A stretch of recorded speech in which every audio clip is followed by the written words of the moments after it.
बनारस में एक बड़े धनवान सेठ रहते थे। वह विष्णु भगवान के परम भक्त थे और हमेशा सच बोला करते थे। एक बार जब भगवान सेठ जी की प्रशंसा कर रहे थे, तभी माँ लक्ष्मी ने कहा, स्वामी, आप इस सेठ की इतनी प्रशंसा किया करते हैं, क्यों ना आज इसकी परीक्षा ली जाए और जाना जाए कि क्या वह सचमुच इसके लायक है या नहीं। भगवान बोले, ठीक है, अभी सेठ गहरी निद्रा में है, आप उसके स्वप्न में जाएं और उसकी परीक्षा ले लें। अगले ही क्षण सेठ जी को एक स्वप्न आया। स्वप्न में धन की देवी लक्ष्मी उनके सामने आई और बोली, हे मनुष्य, मैं धन की दात्री लक्ष्मी हूँ। सेठ जी को अपनी आँखों पर यकीन नहीं हुआ और वह बोले, हे माता, आपने साक्षात अपने दर्शन देकर मेरा जीवन धन्य कर दिया। बताइए, मैं आपकी क्या सेवा कर सकता हूँ। माँ लक्ष्मी ने कहा, मैं तो बस इतना बताने आई हूँ कि मेरा स्वभाव चंचल है। वर्षों से तुम्हारे भवन में निवास करते करते मैं ऊब चुकी हूँ और यहाँ से जा रही हूँ। सेठ जी बोले, मेरा आपसे निवेदन है कि आप यहीं रहें, किंतु अगर आपको यहाँ अच्छा नहीं लग रहा है तो मैं भला आपको कैसे रोक सकता हूँ। आप अपनी इच्छा अनुसार जहाँ चाहें जा सकती हैं। और माँ लक्ष्मी उसके घर से चली गईं। थोड़ी देर बाद वह रूप बदलकर पुनः सेठ के स्वप्न में यश के रूप में आई और बोली, सेठ, मुझे पहचान रहे हो। सेठ ने कहा, नहीं महोदय, आपको नहीं पहचाना। माता लक्ष्मी ने कहा, मैं यश हूँ, मैं ही तेरी कीर्ति हूँ और प्रसिद्धि का कारण हूँ, लेकिन अब मैं तुम्हारे साथ नहीं रहना चाहता क्योंकि माँ लक्ष्मी यहाँ से चली गई हैं। मेरा भी यहाँ कोई काम नहीं। सेठ जी ने कहा, ठीक है, यदि आप भी जाना चाहती हैं तो वही सही।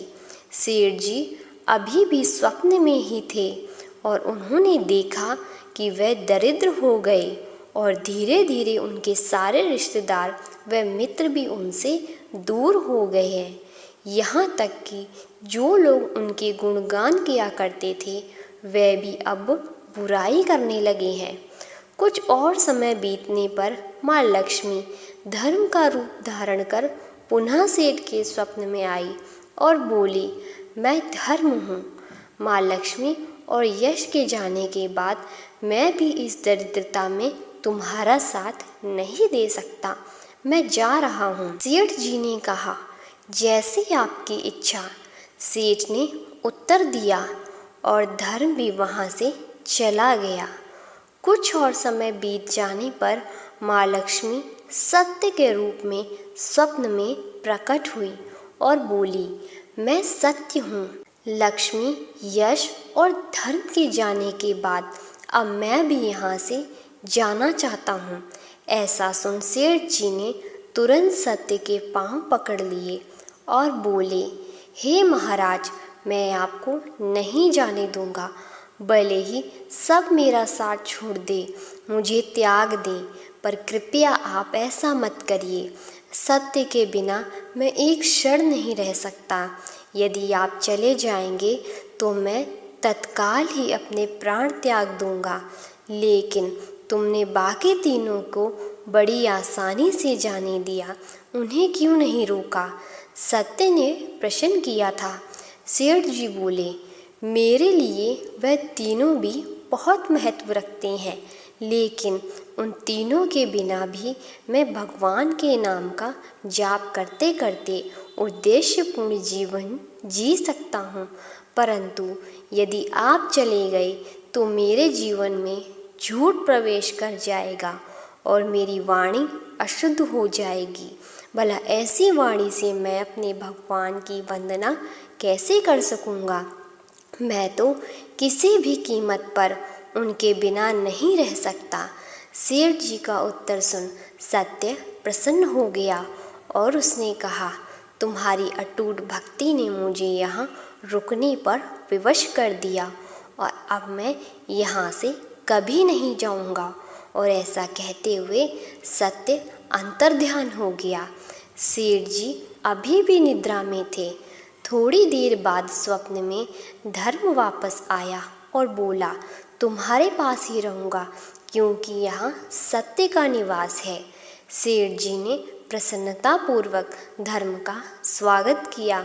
उसके तुरंत बाद यश भी लौट आया और बोला, जहाँ सत्य और धर्म है वहाँ यश स्वतः ही आ जाता है, इसलिए अब मैं भी तुम्हारे साथ ही रहूँगा।